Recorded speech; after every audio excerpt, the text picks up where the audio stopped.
takka hin beeku na naasisee doorsisni ormaana jeeqee nan yaadadha buusee baasee isa durii sagalee kee.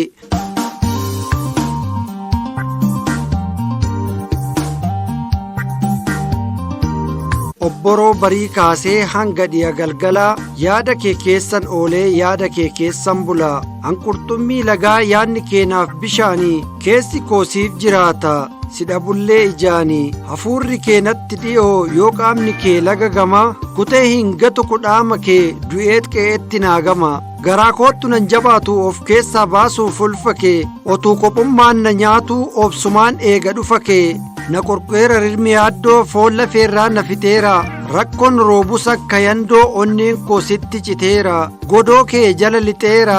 bareeda koo na dhiidammaa biiftuu koo xiyya soddoma urjii koo isa qara shanii koodee koo isa laga gamaa ol fagaattus qilleensarra teessus duumessa gaararra da'attus bosona keessaa muka raaftee akka qilleensaa bakka jirtuu na dhageessaa hafuura keettu na keessaa.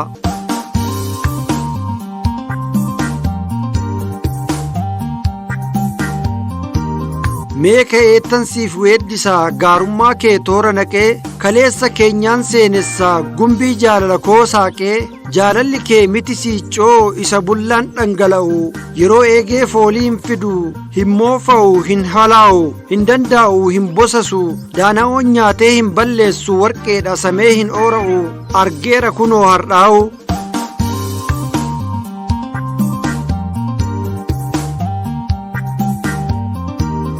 gadoo kee barbaacha nuffee ergan hiikkadhee sinnaara faarsuun kee qooqa koo cufee ergan fannisee kiraara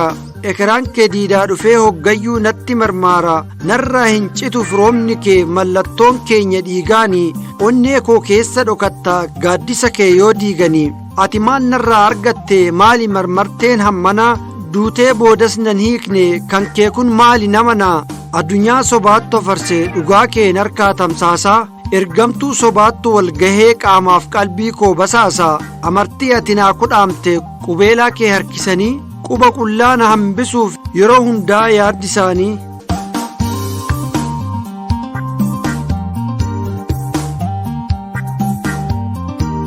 akkumatti na forgatte ta'een jiraadha yoomillee qalbiif qaama koon ergisu afaan faajjessa eenyuufillee takka hin beeku na naasisee doorsisni ormaana jeeqee nan yaadadha buusee baasee isa durii sagalee kee gurra koorraa na qillisaa akka sagalee kiraaraa mataa gubbaadhaa na huursaa akka sagalee xiyyaaraa kan kootiif kan kee jaalalli miti jaalala halaala qaamaan narraa fagaattee yoo jiraattes halaala hafuura keen marfamee of keessatti silaala boojitee namooteetta taatee dursaa laphee koo situ keessatti argama yoo falatan lafee koo dhiiga koo dhimbiibanii baqaqsanii kalee koo gudunfaanaaf taateetta miiltoo karaaf dhalee koo gursummaa fakkaadhullee qe'een koo badii taatee dhala haadha hiyyeessaa taatee ilmaan koos faffacaatee boroof balbalaan dhufee roorroo yoo natti hammaate anutubaa kee jiksee waarsaa hin ciibsu dinqa koo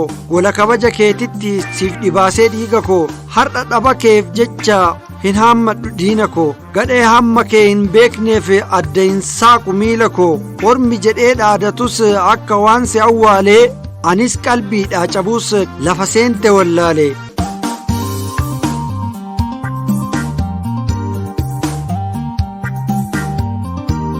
jaalalli kan koof kan kee du'eeyyuu lubbuu qaba onnee kootti kuullattee godaannisa keen qaba xaxaaf kiyyoon alagaa adda adda nu fageessee sarageen safuun beekne qaawwa koo quba keessee daannoo koo buqqistuyyuu rigattee harreen ormaa jechi masaanuu gandaa taatus singiggoo qomaa dhukkuba dhaba keetiif eelaa jaalala keetiin otoman dhukkubsadhu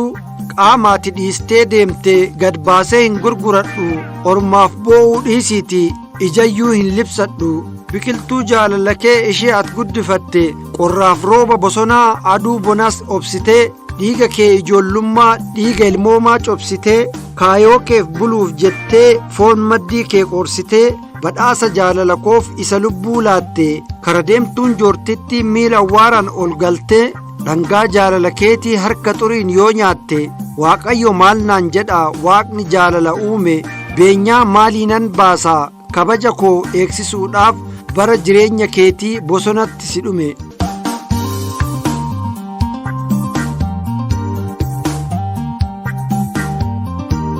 Jooraa koo gameessa koo yaa garaa kuteessa koo kabaja namummaa koo ulfina koo siif dhuunfee maqaan keen katabadha galmee seenaa dhugaatti dhiiga qaama koo cuunfee ati anaaf tokkoo miti tokkicha koo kumaati sin jaalladha siifan du'a kun jecha koo dhumaati abjuudhaan si ilaala mana bakoon si yaada hafuura kee halaalaa akka jimaan araada fooliin urgooftuu keetii inni goofaree keerraa nan suufa nan fuunfadha natti dhufa fagoorra.